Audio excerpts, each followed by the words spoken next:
It was a tight mayoral race in Osceola that came down to the drawing of names from a candy dish. But the results are now being disputed. Good evening, I'm Janae Town. Thanks for joining us. The candidate who lost the drawing has filed paperwork to contest the election results. The outgoing mayor is alleging voter fraud, but the mayor-elect says everything is on the level.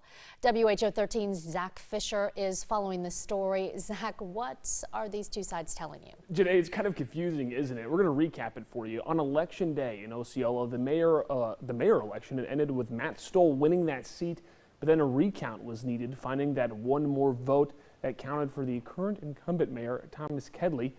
That was found, which left it as a tie. Per Iowa law, a tied election is solved by drawing a name out of a hat or a candy dish. In this case, Matt Stoll won the name drawing just 3 weeks ago, and immediately after, Mayor Kedley threw out accusations of voter fraud, and he just recently filed for a contested election. I decided on the 29th to file paperwork to contest the mayoral election. Mayor Kedley thinks that he needs to contest the mayoral election to save the people of Osceola's vote. A condemned house address was used as voter information on one ballot that was cast. It is not known who that vote was cast for, but either way, Mayor-elect Matt Stoll believes that the vote should count. I don't think that, the county residents should be voting in local elections. I agree with that.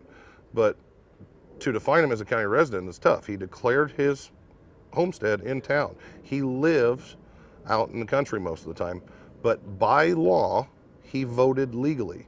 And we are not above the law. No one is above the law, no matter how much they might think they are.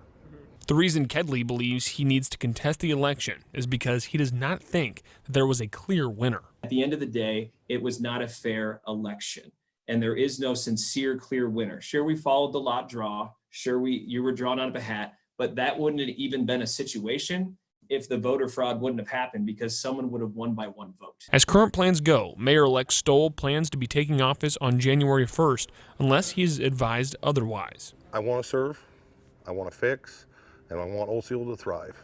And we got to get past this. The Clark County Auditor has not certified the election either until after the contested election in court, which there's not an exact timeline that we know to when this problem can be solved today. Okay, a lot to this story. Thanks a lot, Zach.